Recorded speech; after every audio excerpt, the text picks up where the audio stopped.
L'INSEE dévoile aujourd'hui une nouvelle étude sur les villes moyennes. Il en existe 40 en Hauts-de-France. Regardez, elles regroupent 2 millions d'habitants, soit un tiers de la population régionale. Et le principal enseignement, c'est qu'elles sont plus défavorisées que les autres villes moyennes en France. Bonjour Jean-Christophe Anouillet. Bonjour. Vous êtes le directeur de l'INSEE Hauts-de-France. Merci d'être avec nous.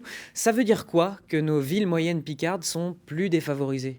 Alors, ville moyenne Picarde, ville moyenne de Nord-Pas-de-Calais aussi, sont un peu dans le même bateau, plus défavorisés que le reste du territoire, et ça se traduit par des pertes d'emplois. Et évidemment, lorsque nos concitoyens perdent des emplois, alors c'est en moyenne, tous évidemment n'en perdent pas, ça rejaillit sur deux indicateurs que l'on suit pour voir la santé de la population, que sont le taux de chômage et le taux de pauvreté. Et ces deux indicateurs, pour les villes moyennes, sont supérieurs. 2 points au-dessus pour le taux de chômage et surtout 5 points au-dessus pour le taux de pauvreté. Presque un quart de la population est en dessous du taux de pauvreté.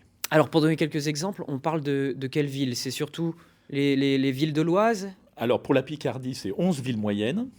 Donc on en a un petit peu au sud de l'Oise qui sont plus des villes moyennes résidentielles parce que leurs habitants vont travailler assez massivement à Paris.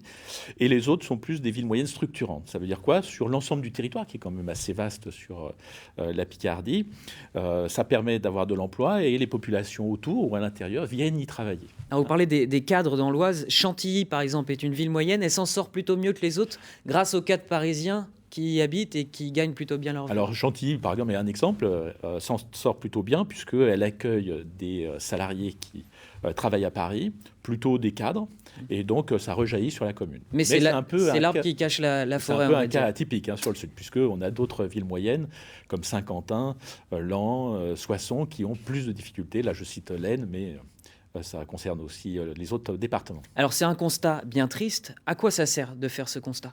Alors, on a vu ces derniers mois dans le débat comment on peut répondre à l'ensemble de nos concitoyens, là où ils se situent sur l'ensemble du territoire. Donc là, je parle évidemment et je fais référence aux gilets jaunes. Et donc, on essaye de cibler les territoires les plus en difficulté. Les villes moyennes en sont. Et donc, avec les élus, avec l'État, c'est cibler des politiques publiques pour pouvoir aider ces villes moyennes avec leurs caractéristiques, parce que certaines, c'est le commerce, d'autres, c'est des quartiers à rénover.